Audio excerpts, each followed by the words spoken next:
Could you be having an identity crisis? How do you know if you're having an identity crisis? Is it really a crisis, or is it more confusion? It's probably more confusion. But at the time, because you feel this sense of urgency as if it's some kind of problem that needs to get solved, that's a crisis, right? When you have a problem and it's so urgent that you've got to do something about it right now.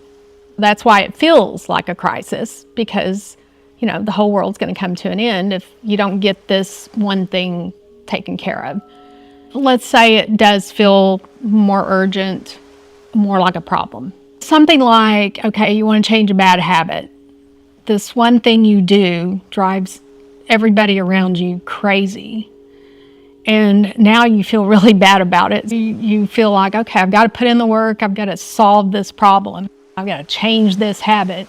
They don't like the way that I say this or that, or this look I give them. You know, we all have those looks, and I've been told that most of my life. Don't give me that look. I wish I could see it, because I don't know what kind of look that is. I'll try not to. And then bad habits, that takes some work. You need to know what it is first, identify it, and then work on it. And it seems urgent because every time you're around anyone that cares about you, you can tell it's driving them crazy. Okay, that could be a crisis in your mind. Let's just say you want to get more organized because you can't find anything anymore. Everything's a little discombobulated. You're looking for, you normally are more organized and now you're not, and something's going on and you think, oh my gosh, it's a problem, I've got to fix this. Also, you know, what if you want to become more effective in your relationships? Something like your kids, they don't really understand you when you answer them because you're not speaking in their language. Sometimes the generation gap causes problems, and you think, okay, I've got to fix this problem because I can't communicate with my adult kids anymore. I got to learn the lingo and get along. But sometimes it's even with a good friend or a coworker or your spouse. You feel like, okay, this is a problem and I need to fix it right now. It's just going to ruin this relationship somehow. But that's not really a crisis. A crisis, I would say that's more confusion. And once you can get over the confusion and figure it out, you can solve it. Confusion is really more like curiosity that needs to be explored. You're curious about something, so you're confused by it. For example, I would say those habits you want to change, the relationship issues, as far as communication goes and all those things, that's confusion. You're confused about what the real response needs to be to whoever it is. When you have a true problem, just so we know the difference here, I would say if you truly feel like in your work life that your career no longer fits you, I would say that's a problem.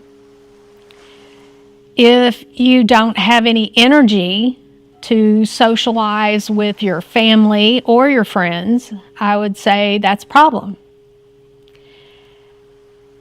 And if you can't manage your finances, that's probably a big problem.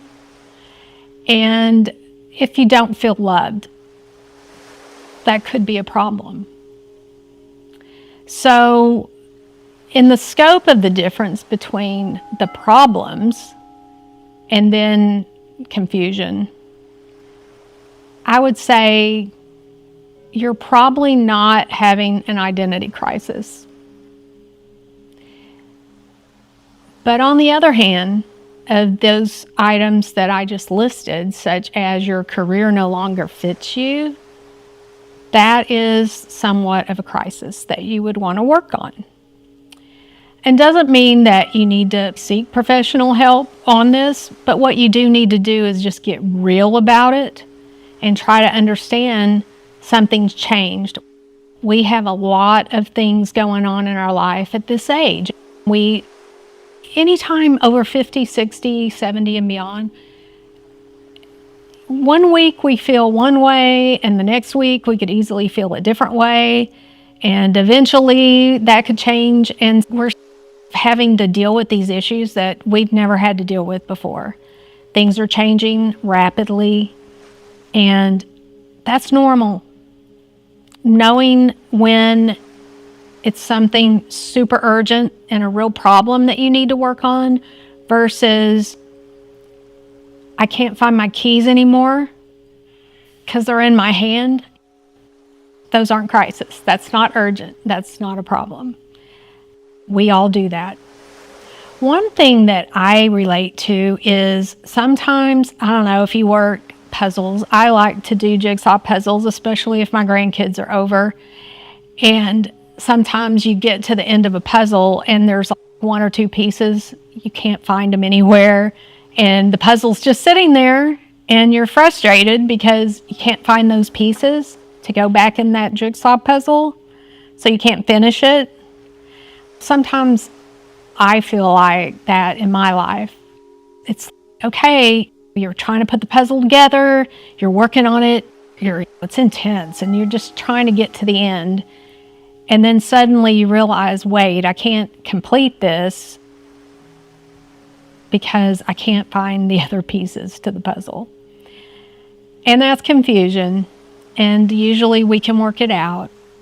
And I've said before, if you don't journal in your life, maybe now's a good time to do that. Not necessarily that you have to spend hours and hours writing in a journal, but it does help at times to just grab a little notebook, write down what you're thinking or feeling, and then come back to it even the next day. 5 or 10 minutes. It really isn't a long, drawn-out procedure. But what I've found is a lot of times I'll come back to what I've written down in my journal, and basically it could be a one-line sentence about, I really wish I could fix fill in the blank. Okay, we're always fixing things, aren't we, ladies? And you're thinking about it and you just want to go to sleep. You just want to get some rest and deal with it later. And that's great. That's what a journal is for. Write it down because it's on your mind, because tomorrow, I don't know about you, but I probably won't remember what I was so concerned about before I could not go to sleep. Sometimes we just want to write it down and then we'll just revisit it. And sometimes if you rested, you feel better, have a more clear opinion of what you think and feel, and sometimes you can solve those problems. Sometimes you can just come up with the steps you want to take to start working on something. Now that we know we're not really having an identity crisis, we're just really having some confusion and maybe some things we're curious about that we might need to put in AI and maybe ask some questions and explore some other possibilities in our life. Using AI, that's another way to take a minute, put in information about yourself, and let the artificial intelligence program get to know your tone, know the things you like to do, know the things that are important to you in your life, know your work, know your family. Because every now and then, it never hurts. Go ahead, put it in ChatGPT or Perplexity or Grok or whatever app you like to use, and just ask those simple questions when you're confused. Now, if it's not confusion and you know for sure it's a crisis, it's a problem, I'm not sure AI is going to solve that for you. But it often helps to just have a conversation with a friend, and sometimes just write it out. Just write it out. Get it out in your alone time. Maybe go take a hot bath. Think about it and get some rest. And then when you wake up the next day, it's probably not near the problem that you thought it was.